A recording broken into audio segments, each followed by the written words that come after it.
Today, we are diving deep into the world of high stakes manufacturing. We're talking about places where a single tiny failure can end up costing millions. And we're going to explore, based on some really groundbreaking research from Dr. Yong Hoon Kim, how artificial intelligence is basically being trained to see the future, to predict these catastrophic equipment breakdowns before they even have a chance to happen. Okay, let's start with a number. 860 degrees Celsius. Just to put that in perspective, that's hotter than the surface of Venus and way, way hotter than the melting point of aluminum. But, we're not talking about a distant planet or some volcano. This is the constant, absolutely blistering heat inside a critical piece of industrial equipment. This is a furnace that forges the materials that literally build our world. So what happens when something running that hot just stops? Well, an unscheduled shutdown isn't just some minor inconvenience. It's pure chaos. Production lines grind to a halt, crucial deadlines are blown, and the financial losses, they can be absolutely staggering. This is the massive problem right at the heart of modern manufacturing. All right, so here's how we're going to break this all down. First, we'll dig into that core 80-60-degree problem. Then, we'll see how the industry is shifting to predict breakdowns. After that, we'll meet the AI detectives designed to do this. We'll find out which one came out on top. And finally, we'll explore what all this really means for the future of factories. So first up, the 860-degree problem. You see, for decades, the standard way to prevent equipment failure has been pretty simple. Just check on it every so often, on a fixed schedule. But that whole approach has a massive critical flaw. So if the old way of just waiting around for things to break isn't going to cut it, what's the alternative? Well, that brings us right to our next section, predicting the breakdown, and this major shift towards something called predictive maintenance. Think about it. Traditional scheduled maintenance can easily miss a disaster that's just starting to brew between checkups. Predictive maintenance is a whole different ballgame. It's all about using a machine's own data to figure out when it's about to fail. And here's the key. It's not about finding what's already broken. It's about spotting the tiny little warning signs, the small deviations from normal, and fixing the problem before it ever causes a shutdown. But there's a huge villain in this story, and it's called data imbalance. Just think about it for a second. A well-run factory has machines that are working perfectly almost all of the time. Failures, which is a good thing, right? They're super rare. But this means the data you have to train an AI is almost entirely normal. And this chart really says it all. The signal for an actual failure is this tiny, tiny little sliver in a massive sea of normal data. It's like trying to find one specific needle in a haystack the size of a mountain. So the big question is, how on earth do you train an AI to find something it almost never gets to see? And that brings us to Section 3, Meet the Anomaly Detectives. This is where the research gets really fascinating. To solve this needle in a haystack problem, 4 different methods, let's call them anomaly detectives, were put to the test to see which one was best at sniffing out that tiny failure signal. Now, these detectives came from 2 totally different schools of thought. On one side, you've got your traditional statistical methods. These guys use established, fixed rules to define what's normal. And on the other side, you have the modern AI models, which actually learn what's normal by looking at the data itself. The first detective is an old-school classic, a statistical tool called BoxPlot and IQR.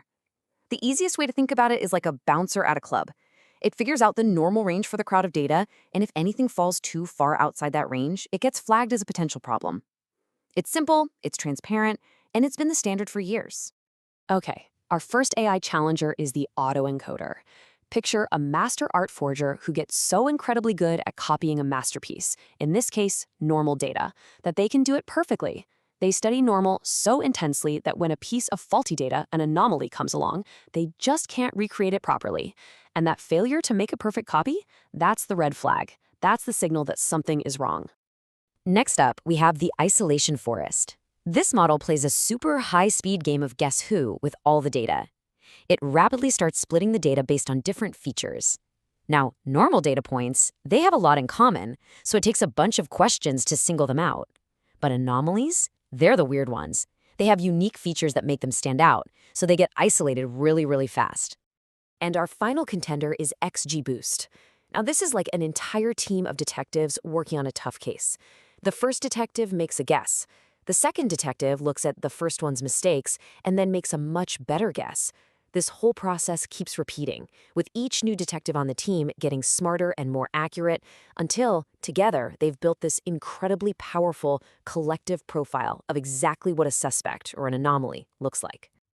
All right, Section 4, the results are in. We've got our old guard statistician and 3 high-tech AI challengers. They've all had a crack at the data. So, which detective actually cracked the case? Let's take a look.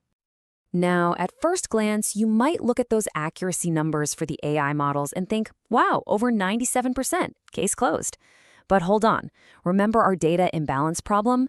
If 99.9% of your data is normal, a model can just guess normal every single time and still be 99.9% accurate while missing every single failure. That's why the really crucial number here is the F1 score. This score measures the balance between finding the real failures without crying wolf all the time. Higher F1 score is way, way better. And when you look at that all-important F1 score, we have a clear, undeniable winner. While the other models kind of struggled to get that balance right, XGBoost came out on top. So why did XGBoost win? Well, it simply had the best all-around game. It managed to find a really high percentage of the actual failures while keeping the false alarms pretty low. But most importantly, it proved to be incredibly robust. It kept its performance stable even with that crazy data imbalance, which makes it a genuinely practical tool you could actually use on the factory floor. And this brings us to the big picture, because this isn't just about one furnace anymore. The success of this study really points to a fundamental change in how we manage our most critical industrial equipment. And you don't have to take my word for it. Dr. Kim himself says that this isn't just a theory anymore. AI-based detection is ready to become a core technology that's going to power the next generation of manufacturing. This right here, this is the evolution. We are moving away from a rigid, calendar-based maintenance schedule. We're moving towards a dynamic, intelligent system that watches equipment in real time, actually understands its condition, and acts proactively. And the result? Less downtime, lower costs, and a huge boost in efficiency. Ultimately, what this research really shows us is that by just listening to the data our machines are creating all the time, we can build industries that are not just more productive, but also a whole lot safer and far more reliable. You know, it all started with a furnace, but the potential here is pretty much limitless. Think about jet engines, power grids, medical equipment. The ability to predict failure is an absolute game changer. It just leaves us with one really exciting question. What will we predict next?